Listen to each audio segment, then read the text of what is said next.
It's Rusty Diamond, motherfucker.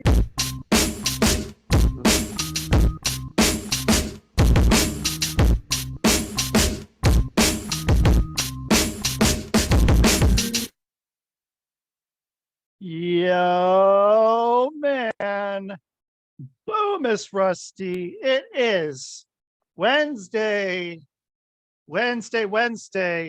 I think the 23rd of May in 2023. You know what that means. Everybody knows what that means. We have a week until it's June and probably the collapse of civilization.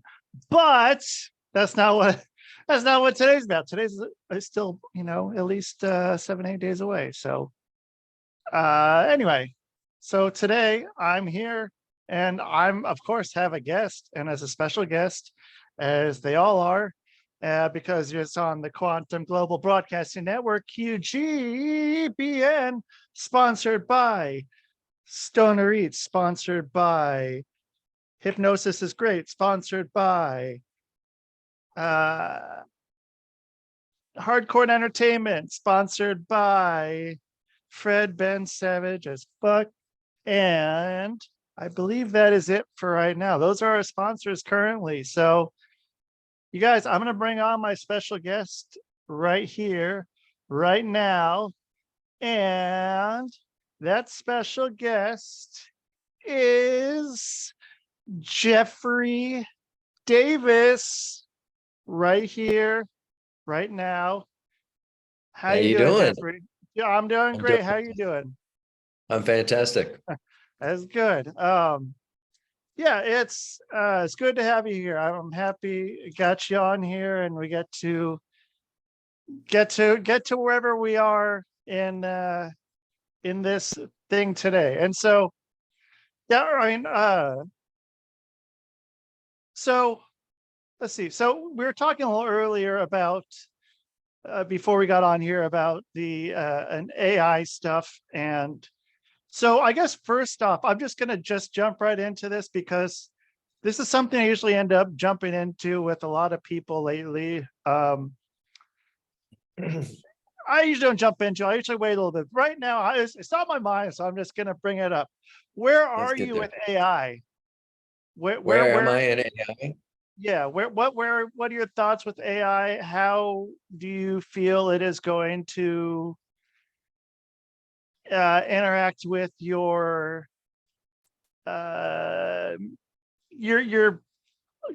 life, your business life, everything like that? Where do you see some of it going, and what do you feel is going to happen with that? Well,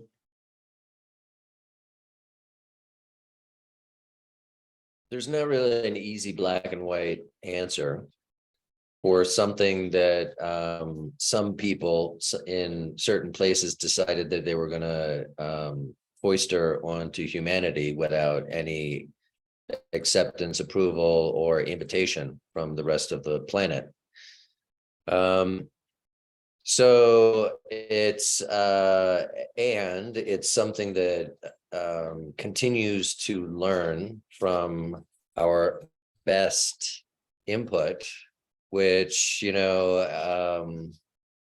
as George Carlin says, if you take the average intelligence of somebody and then you realize that half of the planet is less than that and half is more than that, then you'll see kind of what is potentially training AI. And there is no limit on it. So it can certainly add a lot to creativity, to take away more repetitive tasks and take away quite a few tasks. But I also think that there's other elements that people really aren't talking about, which are who's watching the store. And what do you meaning by that exactly, for whoever is listening? Well, I think that humans have been on the planet for a long time, and they universally haven't come up with ways that are good for the planet and good for our mental and physical health. So this has kind of been our best shot. Now we're taking a different shot. And AI may decide that we're the problem with the planet. Who knows? I mean, Yeah, it could. I mean, there's a lot of different ways it can go. And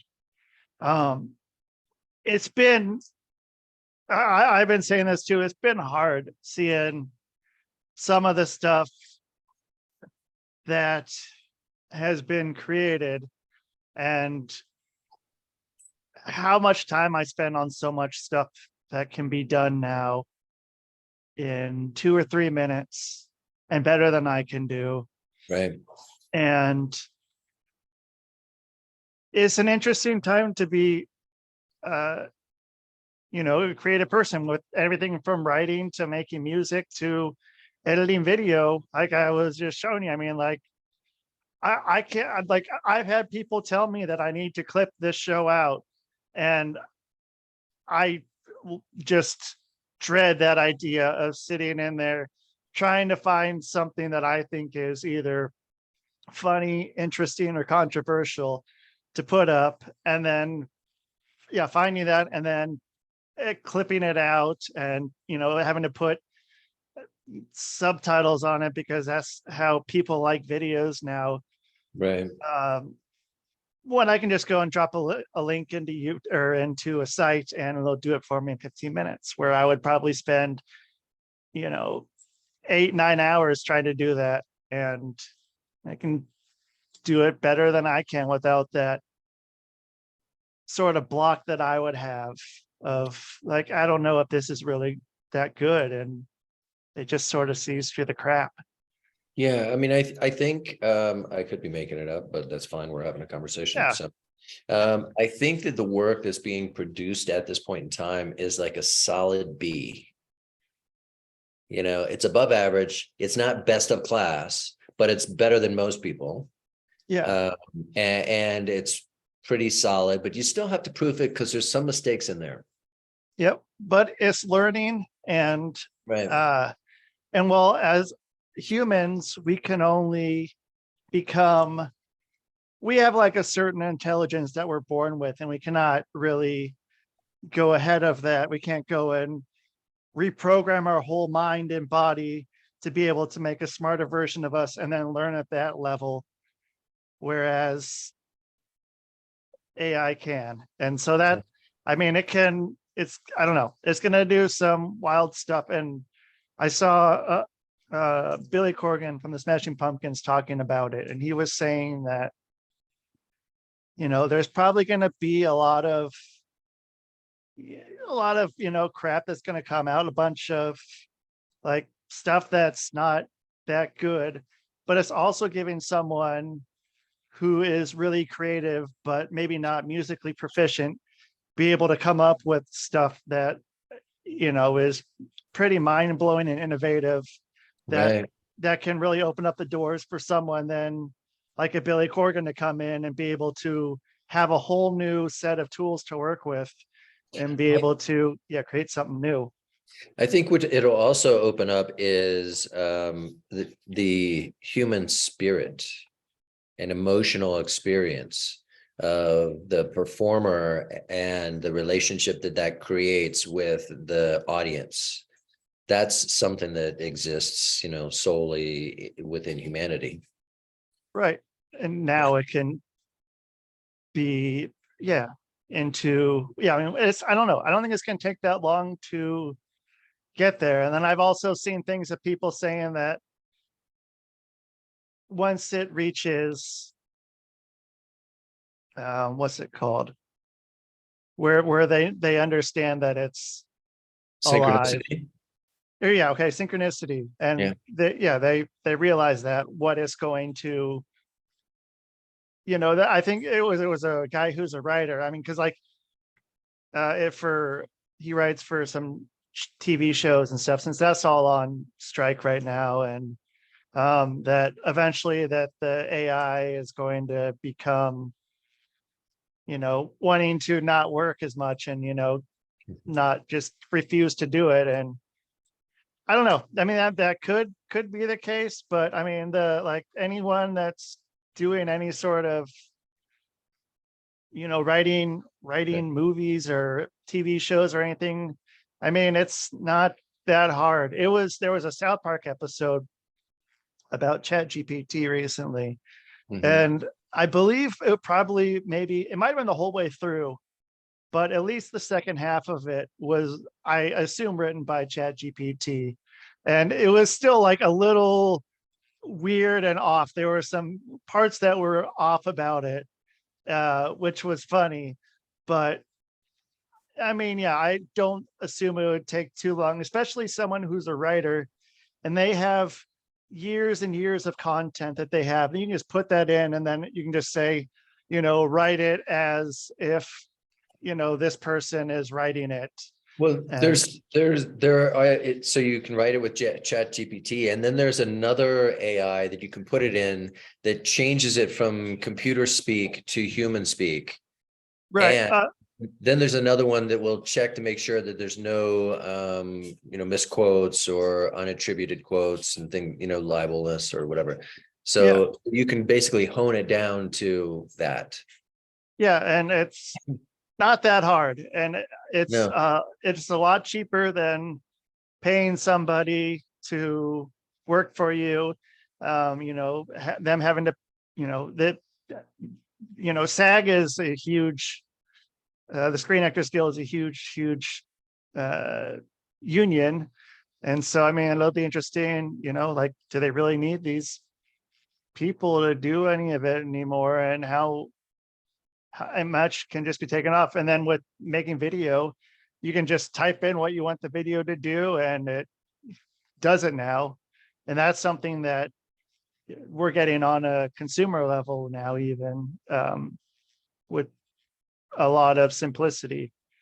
Well, the TV shows are pretty formulaic. There's very rarely anything. I mean, when there's something good, it stands out. Yeah. Yeah. I mean, and the definition of good, I think, varies a lot. As far as what? Well, I mean, Jeffrey Dahmer. Yeah. That kind of miniseries was super popular for a while. I personally don't watch things like that for entertainment. Yeah. So because I get that our subconscious is always listening to our experience. It's listening to how we speak about ourselves, it's listening to the information that we surround ourselves with. And, I used to work in the media department of an advertising agency, and we would place media buys for, Fortune 100 companies based on what was called an effective frequency, which is the level of time or the number of times that somebody needs to see something before it starts to affect their beliefs, attitudes, and behaviors. And that was only 3 30-second commercials. So 90 seconds, and you can start to impact somebody and start to shift their beliefs, attitudes, and behaviors. And they have no idea that it's happening. Right. But yeah, your subconscious is always listening, always retaining information. And that could be an interesting one to look at under hypnosis and see what kind of stuff, like as some sort of research as to what people can recall is being in there, and maybe what is noticed by their subconscious that's not recognized by their conscious mind. But yeah, 30-second advertisements. Yeah. And so would that be, that would be like go buy a Big Mac, or what kind of So there would could that be, be? well, I mean, there's a lot of things that go into the purchasing of advertisements, right? So some of it's contextual. So if you were to go buy a burger, you might do that at specific day times, dinner times, and maybe super late if you had a delivery service or something like that. So there are certain, and also contextually, there's certain types of day of programming that certain advertising does well with. So it's really all based on understanding human psychology and how to influence it. I mean, everything from the colors that are picked for specific product packaging, all the way through the messaging, through the type of messages that are composed and how they're delivered. If it's online, if it's mobile, if it's, Yeah, and because the colors are very important too. Like I saw that, doing branding and stuff for my companies, and it's each one is, has a very specific tone and feel of what, right. and people pick that up subconsciously. And then you look at the large brands, and that shows what a lot of them are doing, and the kind of representation they want of their brand. And yeah, Right. there's a reason they're that color. It's not just because it looks good. Right. Well, what's interesting too is bringing this around full circle for the chat and the AI. There's an AI that will come up with startup companies for you. There's one that will do the branding and design the product. And then, I mean, you basically just from front to back, you can outsource everything. Yeah. And then I've also done it with inventions or some new product that wasn't there. And I had to write a business plan maybe about 3 years ago. Now I never written one before. And I was working with it was a state run program, and they were helping me with it. And that thing took, I don't know, that took at least a few weeks of just revisions and working with them. And it was tough. And now I can get a business plan together in 3 minutes. Yeah. 3 minutes. And it's better than mine. And it makes you cry, doesn't it? All the time you spent. Yeah, I could have just done this. I would have been. Yeah. I don't know. It's hard. All the market research and other products out there. And right. So it's interesting though. So where is the opportunities, right? The opportunities are potentially serving, this industry that's exploding. Yeah, or the human touch, wherever that happens to be. I mean, I think we'll see psychology even more outsourced to AI, and then we'll also see medical stuff outsourced to AI. Yeah. And I mean, like my hypnosis easily be AI, no problem. I mean, that could be 10 seconds. I could write a whole script book if I wanted to, which keep saying I would do, but I haven't, because I still can't fully grasp that I can do that and that I should do that. And then also just, be able to get even my voice or some other artificial voice to do the hypnosis itself, especially since I do all my sessions online. I don't do anything in front of people anymore. So, I mean, I could be sitting here, and I could even do my video too, do a video of me actually saying it. Sure. And sit back and but I don't know, because I don't know if I would feel, you have to get to a point where you would feel okay putting someone else's mind in the hands of something that's not you, that represents you. And that's the part that I'm a little worried about, to just fully let go and embrace that. But I don't know. I enjoy hypnotizing people though anyway, so it works out. And then so with your knowledge of the marketing and branding, I mean, how much of that is hypnosis based? And I mean, I think that if you're putting somebody into a state and you have an intention that they may or may not agree with, and you walk out potentially shifted a little bit, I think that's roughly a hypnosis, right? Right. So, the programming can put you into a state.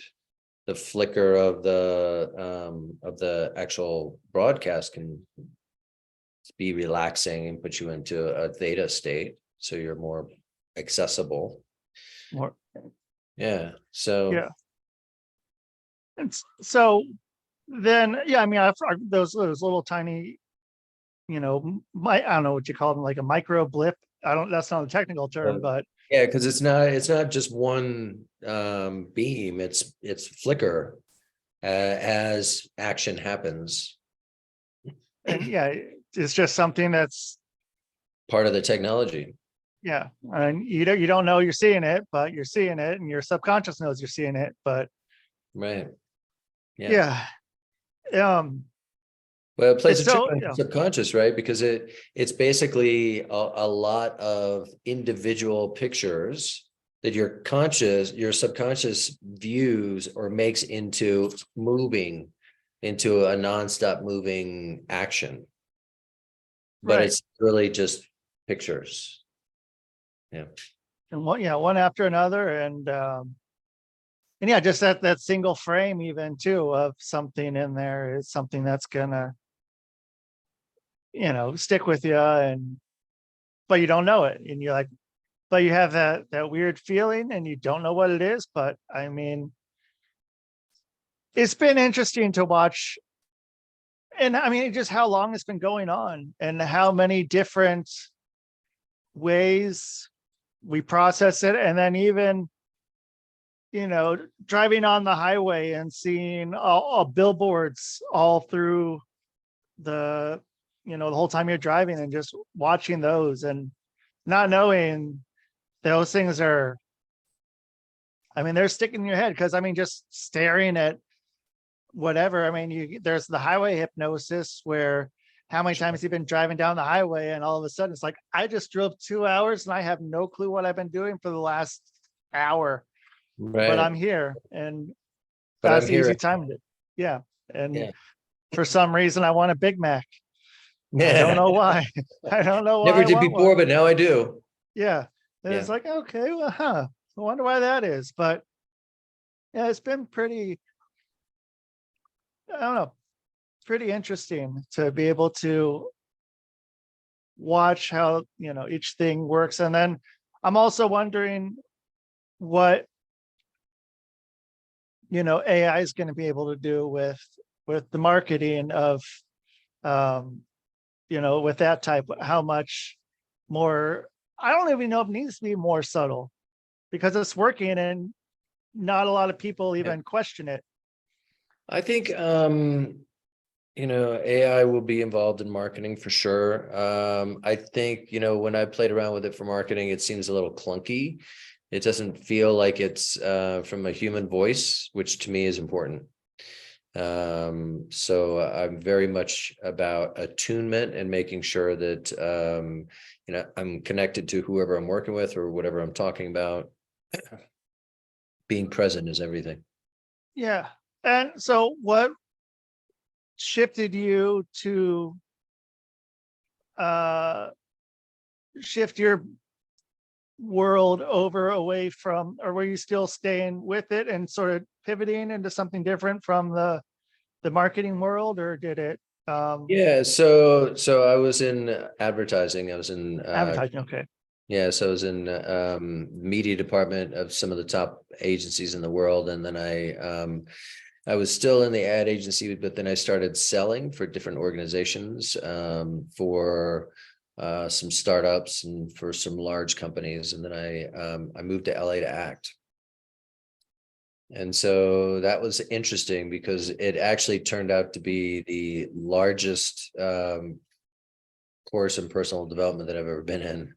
It essentially was activating all the parts that were mostly asleep when I was in corporate work, the parts of my humanity and things like that, so that there was a different level of communication, and also a different level of access to myself as a human, to my emotions, and a better understanding of how I'm built internally. Things that necessarily weren't as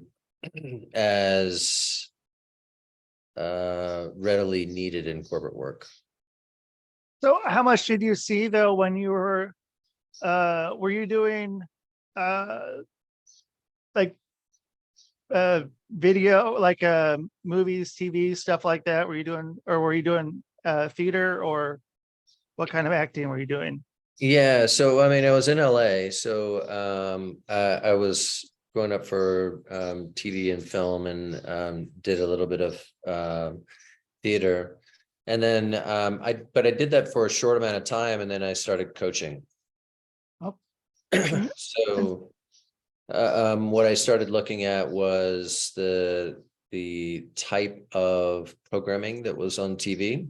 That's what I was gonna say. When you were filming, were you looking at the set design and seeing certain things that were put in certain places, or anything that was sort of something that you would have noticed only because of your background that a lot of other people who were there wouldn't have noticed? Or Oh, you mean like product placement and stuff?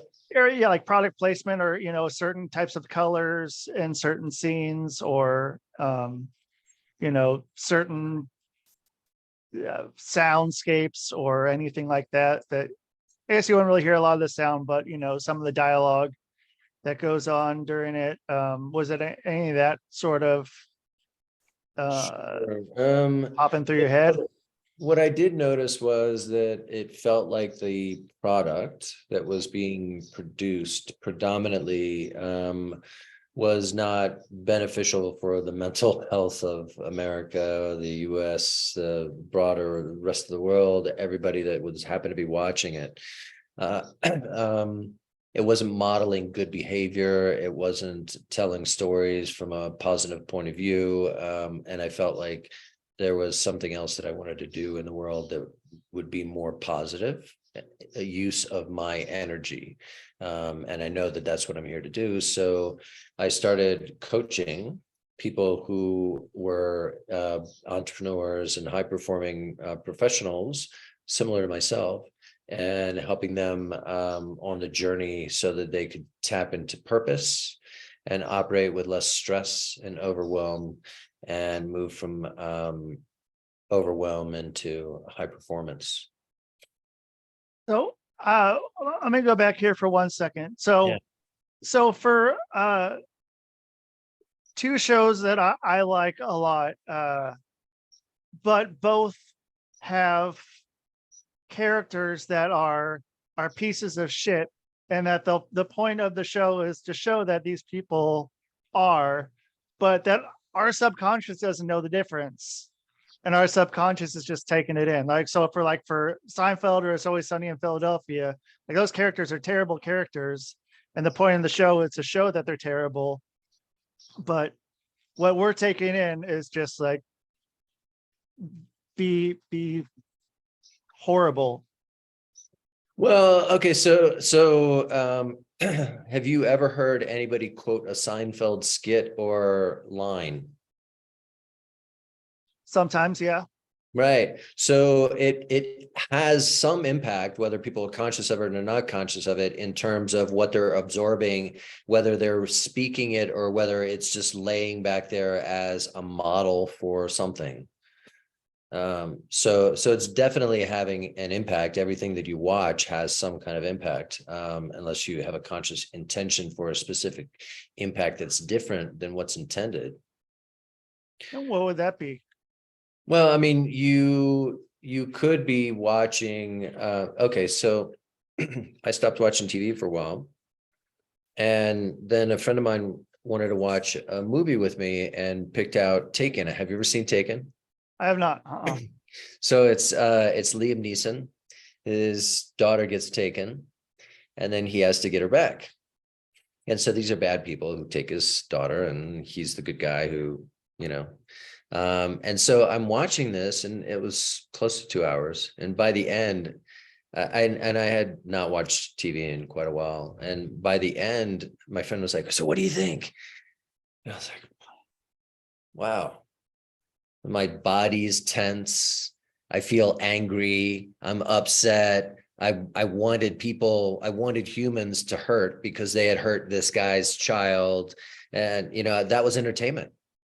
For 2 hours, I was sitting in that as entertainment. My body was creating the same chemicals as if somebody was doing something to me and I was mad or upset. So I was having that experience based on what I was watching.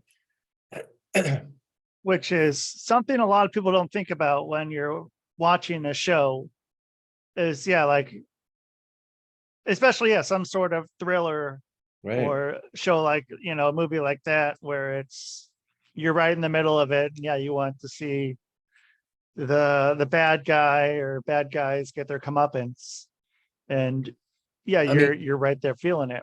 It was so here's an example. So I was in Italy, I was in Rome, and I went into the Colosseum, and it was funny. I was kind of judgmental. I was like reading the plaques. I'm like, oh my God, this guy, what a filthy pig. He killed all these people, da da da. And then I looked down there and I was like, it's kind of far down there. Like, it's not right here.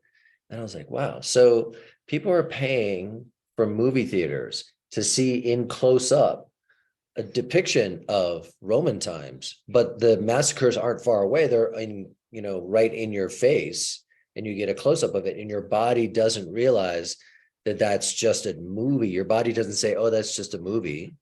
Your body experiences a close up of somebody getting killed. Right. So it does have an impact. It does. I mean, we wonder why people are now, why somebody's getting assaulted and everybody on the street has their phone up and nobody's doing anything, right? They're desensitized. They're literally so entrained to see it on a screen that when it's happening in real life, they're putting it back on a screen so they can separate themselves from the experience. The disassociative experience right there. Right. Wow. Yeah. It's odd that has become such a thing. Even going back to the end of Seinfeld was almost like that, but it wasn't with the screen. But to go back to Seinfeld, but and I mean, especially I see it a lot with, like, I don't know how many pictures or videos I've seen of people doing so much. And I don't know. I'm not a person who says, hey, come film me or take my picture. And luckily, I don't have to do that myself with really anyone around me right now, which is kind of nice. And it's such or going to a concert and watching 70% of the people go doing this with their phone up, and all you have to do later on is go on to Twitter and type in hashtag this concert at this venue tonight, and you'll get 50 different people posting the same thing, where you're missing out on the experience of being at the show. You're trying to get the best take of whatever, when there's two professional cameras in the back anyway, going to be doing a better job. You're never going to watch it again. Right. You're never going to watch it again. Yeah. And so the people who is for someone else, someone else to give you a little bit of clout that you were there. And I see it at a lot of events, and I see it with people that are, the influencer. I see some of that stuff going on, and that's wild watching that. And so, I mean, what is something like that do to someone, as far as from a advertising standpoint, where like the influencers, what kind of model, or what would be their best bet to maximize what they're doing to have the greatest output? For the influencers to have influencers are just a brand, and they're creating content and creating stories. So understanding how to create stories that are compelling and how to create a brand that engages with whatever they're trying to engage with, maybe that's subconscious for them and they're able to do that. or maybe that's branding. I mean, even actors have their brands. There was a story about Clint Eastwood, and he was in Bridges of Madison County. I don't know if you remember that, but it was a huge romantic book that was made into a movie with, the Western Clint Eastwood, and I think Meryl Streep was the co-star for that. And so they were like her. the stars in it. And so there was a moment, and she's telling the story. There was a moment where Clint Eastwood looked like he was starting to get emotional. And she's like, "You got to do that on film." He's like, "I can't do that on film. Nobody wants to see Clint Eastwood cry." He's like, "That's not my brand. That's not what anybody's going to pay for. In fact, they're going to leave because of it." So, as an influencer, you do have a brand too. And, that may be just simply the raw, unedited version of you. Which, could work, Yeah. or it could just be Work. you do it the Clint Eastwood way, Yeah. and you're Clint Eastwood and everything. Yeah. So, I mean, you've seen how people have personas that are public facing, and people do that in general, right? On multiple levels. It doesn't have to be just on social media. People do that. They've got their acquaintance face, they've got their significant other face, and they've got their ride and die face. And sometimes they're the same, sometimes they're not. The three Japanese faces that the Japanese say you have three faces. Interesting. One that you show to the world, one that you show to the closest people around you, and then the one that's your true self. Fascinating. What is that called? Don't remember. Yeah. I can make up something. Okay. But I don't remember what it's called, but Yeah. it makes sense. And I mean, Yeah. I've seen it, enough in the performance world, as well as, the world is a performance in a way. I mean, everything is, in a sense. And so, Well, that's what Shakespeare said, right? All the world's a stage. right. And I was going to say that, but then I was like, I probably shouldn't say that, but yeah. yeah. And so what kind of teaching were you doing then when you got out of acting?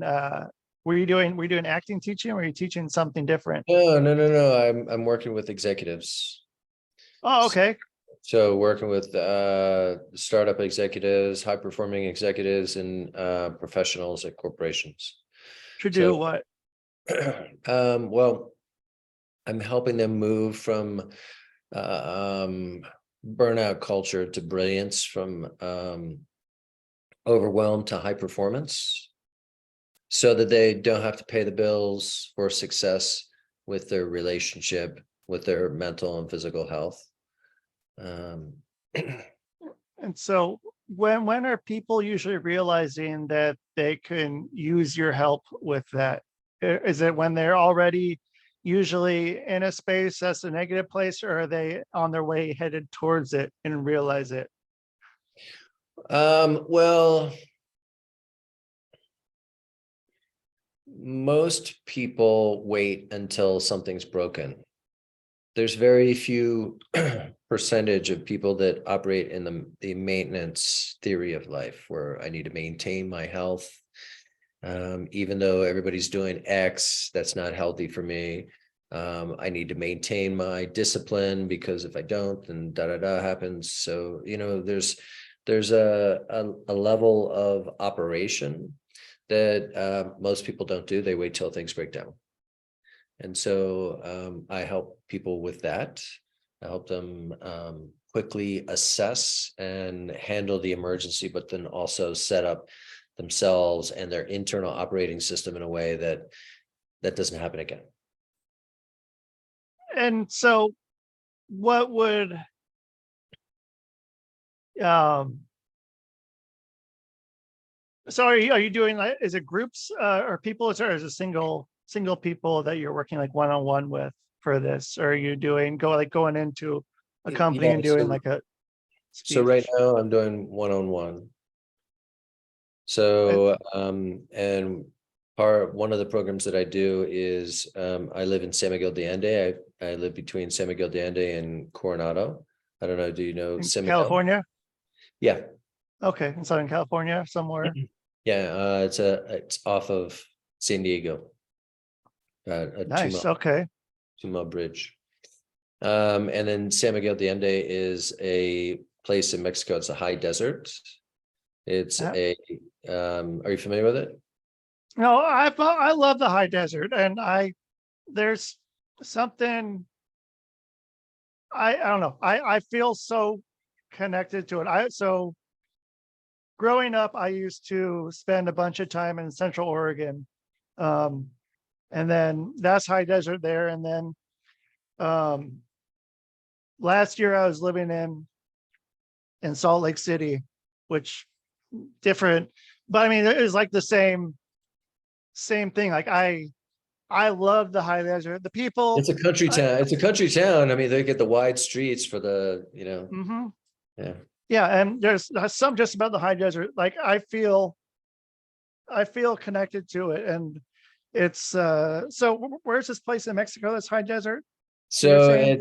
it's 3 hours north of Mexico City. It's called San Miguel de Allende. It's a UNESCO historic city. So it's got cobblestones and small stores, no big box stores except for out of town. It's also surrounded by hot springs and vineyards and farms and stuff like that. But yet it's known as the heart of Mexico, built on rose quartz, and has this real attraction for artists and singers, and it's become the city of jazz as of this past year. And it's been picked as the best small city in the world to visit 6 times. And last year it was picked as the #1 friendliest city in the entire world. So you said you go there? Well, I live between here and Coronado. Oh, you live between there and Coronado. Yeah. So somewhere between Mexico City and. Oh, and, no. And I spend my time here, and I also go to Coronado frequently. okay, I was thinking that's a pretty big space. Yeah, it's a like, big are gap. you in the witness I don't protection like to I don't program? like to get specific, so I just go Yeah. live somewhere in the North America. Yeah, so somewhere over around there. I don't know, like, but yeah, and those hot springs, Yeah, they're man, nice.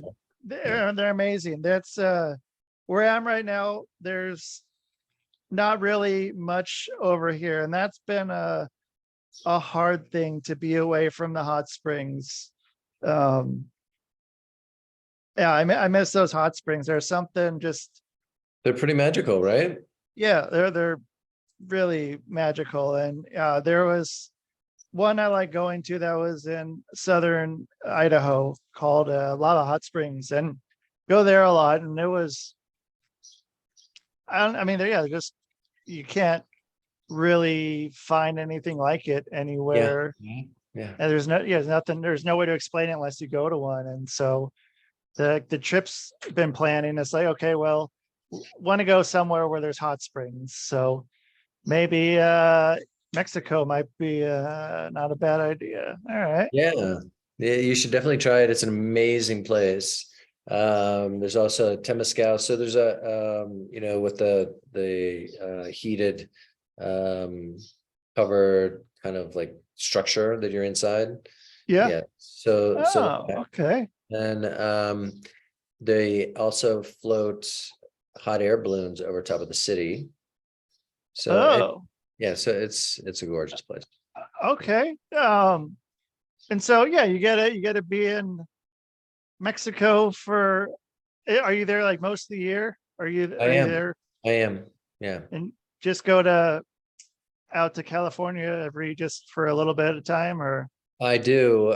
My girlfriend lives in Coronado, so I go and see her. So, and then, yeah, the rest of the time, then you're down there. That's when did you end up moving down that way? I moved here in September, a year and a half ago. And what attracted you to there? What was it? Had you Yeah, been there before? so I hadn't. It's amazing. So I decided a while ago that I wanted to have life be a little bit easier. And so in order to do that, it seemed like a simple thing to do would be to listen to that little quiet voice that says, you should do this. And then when you don't listen to it, then it gets a little louder. Hey, maybe you should do this. And then when you don't listen to it, then comes the big mistake that later on you're like, I should have listened to that voice. Yeah. So I tried to listen to the voice, and it said goes to San Miguel, and I do know about it that the voice never argues with you. It's always positive, and it's not the loudest voice in the room. Right. So, but if you listen to it, you won't necessarily understand exactly why it told you to do that, because it's like a GPS. It doesn't tell you what the end journey is necessarily. It just tells you to make a left. And so you may see why you're supposed to make a left when you make that left, or you may have 3 more turns to go to get there. So I came down here, and the work that I do, part of the work that I do, and part of the wisdom is the inner wisdom that I help people tap into, which is in your heart. And so it's interesting that this is the heart of Mexico. It's largely unchanged by its popular votes, and still has a very strong sense of connection to Mexican culture, to the earth, to its soul. And so I think that, when you connect into your heart and into your essence, you're connecting into your purpose, into the legacy that you're here to leave. And that's where the magic is. And so it was interesting that I'm helping people do that work, and that I'm down in San Miguel de Allende, and part of the work is a couple of days down here. Not a bad way to go. I mean, yeah, that voice told me to leave Oregon. And that was, that voice still told me to leave Oregon years before. And I didn't do it. And I did it one time, and I left for like 2 months, and then it came back, and it was strong, and it was, you gotta go, get out of here right now. And yeah, I mean, told me to turn left, and I turned left. I took that left turn, and It makes sense, though. Does it make sense for you? Yeah, absolutely. And yeah. And so I like that a lot. And the other thing about that voice, which I think is interesting, is when we are confused, it's simply our brain arguing with what we know. and We just don't like the answer or what it's going to require for us. So we're confused because we're arguing with it. When it's something that's telling you should do it, but it's like, well, but This doesn't make sense. I don't know how I'll do that. Okay. Yeah, you find a way. You do it one step at a time. Yeah.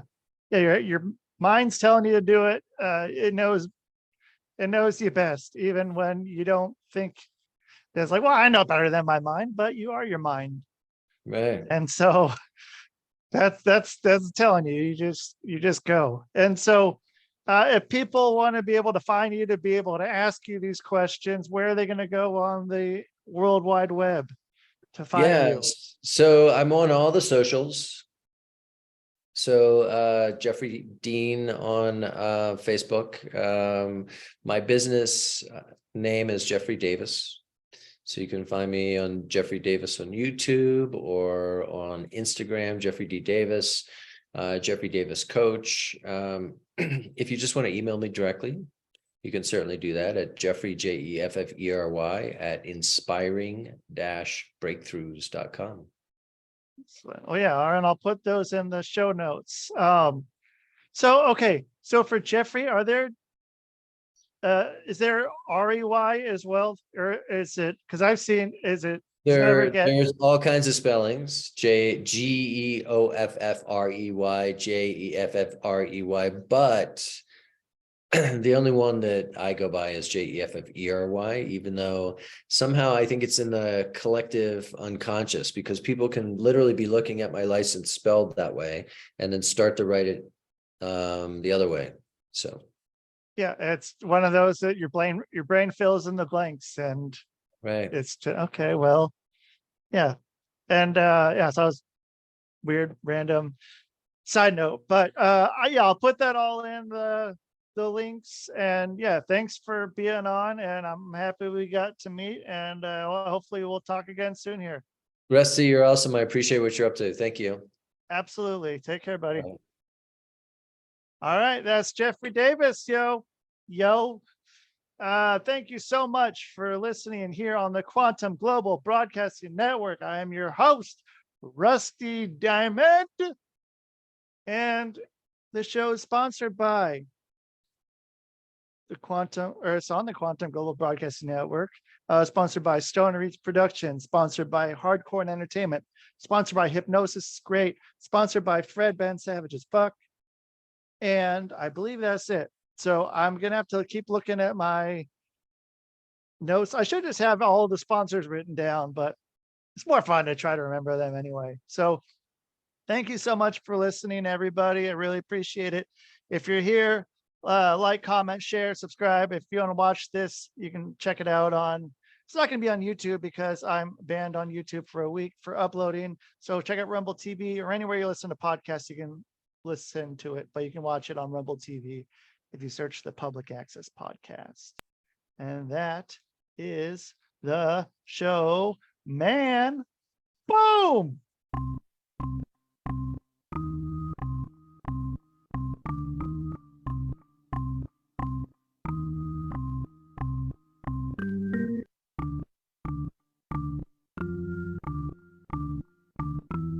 It's Rusty Diamond, motherfucker.